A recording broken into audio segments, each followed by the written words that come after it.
ассалому алайкум дӯстони азиз, шумо дар канали роҳнамо ҳастед. бо шумо ҳастам ман Мубориз Аҳадов. ҳоло якчанд маълумотҳои муҳимеро ҷамъ овардам. танҳо ба манфиати муҳоҷирон равона карда шудааст. хатари симкартҳои қалбакӣ ё харидани симкортҳо аз кӯча ба чӣ оварда мерасонад? дар таркиби хуни бисёре аз муҳоҷирон маводи мухаддир пайдо карданд. падработка, корҳои иловагие ки оқибат ба ҳабс мекашанд. ин ва маълумотҳои муҳими дигар дар видеои имрӯза. ба вазъияти имрӯза нигоҳ накарда, ширкати роҳнамо имконияти хеле калонеро фароҳам овард. акнун мо дар дохили Москва ва гирду атрофи он телефонҳоро то хонатон доставка, яъне дастрас мекунем. доставкаи мо дар дохили МКАД бепул аст. дӯстон, ба дигар шаҳрҳо ва посёлкаи Федератсияи Россия низ то хона доставка карда метавонем. акнун дар куҷое ки набошед, аз хона набаромада метавонед телефонҳоро дастрас кунед. касоне ки телефон хариданӣ ҳастанд, марҳамат ба ин рақамҳо занг занед.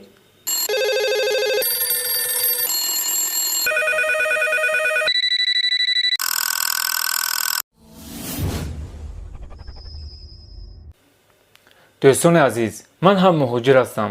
ҳолати муҳоҷиронро хуб дарк мекунам. вақте аз ватан меоем, аввалин мушкиле ки мо рӯбарӯ мешавем ин бемаблағӣ аст. баъдан ёфтани ҷойи хоб ва ягон кори хуб. бо вуҷуди ин ҳама мушкилӣ, боз мо бояд патент супорем. мо маҷбур мешавем ки ҳар як рублро сарфакорона истифода барем. пас аз омадан, аввалин кори мо ин харидани симкарт аст. ба хона дар алоқа мешавем, ҷойи кор ҷустуҷӯ карда, баъзан мессенҷерҳо низ регистратсия мекунем. бисёре аз мо аз кӯча симкартҳои хело арзон ё тамоман бепулро мегирему ва ба муддатҳои тӯлонӣ истифода мекунем. албатта ин хуб нест. бо як муҳоҷир чунин ҳолат рух додааст. ӯ симкарта харида бе ягон мушкилӣ тӯли 7 сол истифода мекунад. пас аз 7 сол симкарта фалшивӣ, яъне қалбакӣ буданаш маълум гашт. ногаҳон ба телефон смс омад: ваш симкарта заблокирован. дарҳол ба компания занг зад. онҳо ҳайрон шуда гуфтанд ки тахминан 2 соат пеш соҳиби симкарта симкартаи худро яъне барқарор кард. дар муддати 2 соат ҳамаи он аккаунтҳое ки дар ин номер пайваст буд взламат карданд. картаи бонкиаш низ ба ин номер пайваст буд. дар ин муддати кӯтоҳ ӯ тавонист ки танҳо ба бонк занг зада корти бонкиашро маҳкам кунад. маълум гардид, соҳиби асосии симкарта мошенник буда ин ҳолатро чанд сол интизор буд. симкортҳое ки дар аэропортҳо, вокзал ва кӯчаҳо бепул медиҳанд, як қисмашон дар номи баъзе компанияҳо ва баъзеаш дар номи мошенникҳо регистратсия шудааст. дӯстони азиз, истифодаи чунин симкартҳо дар ҳақиқат хатарнок аст, ки албатта ба шумо тавсия намедиҳам. агар бисёр зарур асту имконияти харидани симкартаҳоро надоред, аз чунин симкортҳо истифода баред, лекин муддати кӯтоҳ. ҳеҷ гоҳ дар чунин симкортҳо кортҳои бонкӣ ва мессенҷерҳо пайваст накунед. ҳар сол даҳҳо, садҳо ҳазор одамон бо касбу кори гуногун ба муҳоҷират мераванд ва бо бисёр мушкилиҳои зиёде рӯбарӯ мешаванд. баъзан чӣ кор ва ба куҷо муроҷиат карданашонро ҳам намедонанд. боз бо мушкилиҳое дучор мешаванд ки бехабар аз ҳама чиз худашон барои худашон эҷод кардаанд. якчанд рӯз пеш як бародар муроҷиат кард. ӯ бо мошини худ пас аз кор ҳангоми ба хона омадан нозирони роҳ манъ карданд. гӯё мошинашро дар пеши онҳо шубҳанок ронда бошад ва хостанд ҳамроҳи онҳо барои тафтиш ба шоъиба равад. чӣ хеле ин бародар мегӯяд, ман аз худам боварӣ доштам, чунки пас аз кор рост ба хона меомадам. ҳамроҳи онҳо ба шоъиба рафтам. пас аз тафтиш маълум гардид, аз таркиби хуни ман фенобарбитал ёфтанд. асосан гап дар сари карвалол меравад, ки барои ором кардани асаб духтур тавсия дода буд. мувофиқи қонун, наркотически и психоактивни вещества, яъне доруҳое ки ба асаб таъсир мерасонанд, пас аз истифода нишастан дар сари рул тамоман манъ аст.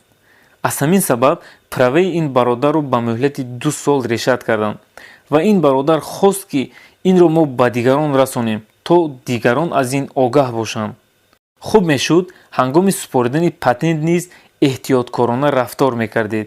Як ҳафта пеш аз супоридани патент аз истифодаи доруҳое ки ба асаб таъсир мерасонад беҳтараш худдорӣ кунед. аз ҷумлаи андипал, карвалол, валакардин, фенобарбитал ва ғайра, чунки таъсири ин доруҳо дар хун 79 соат дар пешоб бошад то 7 рӯз меистад. баъзе одамонро бо ин сабабҳо хело сарсон кардаанд. хусусан дар ин вазъияти имрӯза баҳонаи хубе мешавад барои онҳо. имрӯзҳо аз сабаби оне ки ҳама корхонаҳоро бастанд, ёфтани ҷойи кор бисёр душвор шудааст. бале, дар ҳақиқат вазъият хело душвор шуд. дӯстон, мефаҳмам, барои мо осон нест. боз мегӯям, бо эҳтиёт бошед. дар ин шабу рӯзҳо шумо бо чунин намуди эълонҳо кори бисёр рӯбарӯ мешавед. масалан, падработка барои ҳама, тақсим кардани варақаҳои рекламавӣ дар як соат 200 рубл. ҷинс, сину сол, миллат муҳим нест. маош сари вақт. ин чиз диққати одамро хело ҷалб мекунад, аммо бисёр аз ин эълонҳо фиреб аст. аз рӯи ин эълон ба офисашон муроҷиат мекунем. ба мо на кам аз 2000 варақа медиҳанд, то дар истгоҳҳо, дарҳои подъезд, кӯчаҳо, симчӯбҳо ва умуман дар ҷойҳое ки манъ карда шудааст часпонем ва бояд сурат гирифта ба компания равон кунем. Смотрите, так по окончанию дня высылаете весь фотоотчет. Как закон, оплата у нас производится после расклейки партии. мо ҳама корро анҷом дода ба компания муроҷиат мекунем то ҳаққи хизмати моро диҳанд. аммо компания дигар ба зангҳои мо ҷавоб намедиҳад.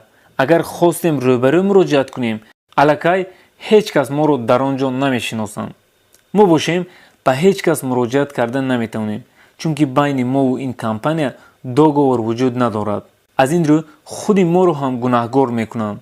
тибқи қонун часпондани ҳар гуна эълонҳо дар ҷойҳои манъшуда компанияро 5000 ва одамоне ки мечаспонанд сари ҳар як варақа 1000 рубл ҷарима муқаррар шудааст. рафту бо чунин компанияҳо кор карданӣ бошед, ҳатман турудаҳои договор яъне шартномаи меҳнатӣ талаб кунед. дар ҳолати надодани музди кор метавонед ба дилхоҳ ҷой муроҷиат карда маблағи худро ситонед. хуб дӯстон азиз, ин буд якчанд маълумоте ки ҷамъ намуда пешкаши муҳоҷирон намудам.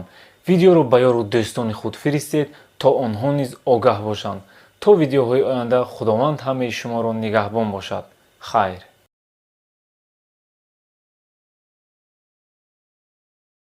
якум оғоз мекунем аз телефони 2020 Samsung A01.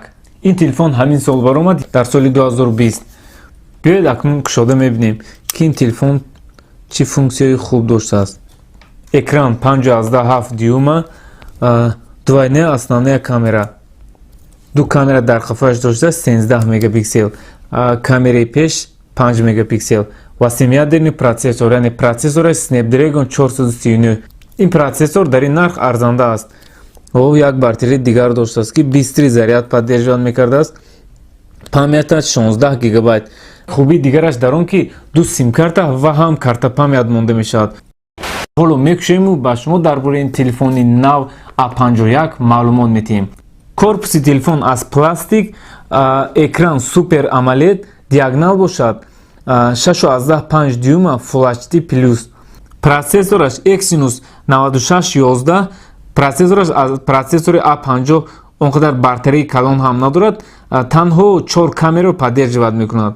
фронтални камера 32 мегапиксел, кругли базе будааст, полный экран, яъне дар камтарак пасти экран ҷойгир аст.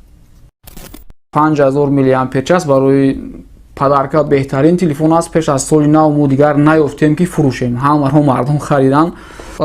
ин Redmi 8A ҳаст. Redmi 8A-ро бисёрҳо бо Redmi 8 путат мекунанд. ин аз ин фарқ дорад. инаш якто камера, инаш дуто камера дорад. хуб биёед мегузарем ба модели нисбатан арзонтар ки нархашро шумо дар экран дида истодаед. хуб мекушоем.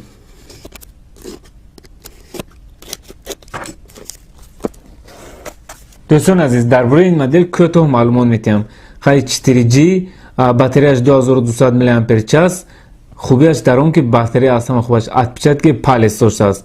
протсессораш 4ядерни, камераи асосияш 8 мегапиксел, камераи фронтални пеш бошад 5 мегапиксел و 2 سیم карта мебарад. агар телефон харидани бошед ба ҳамин рақамҳое ки мебинед занг занед, заказ кунед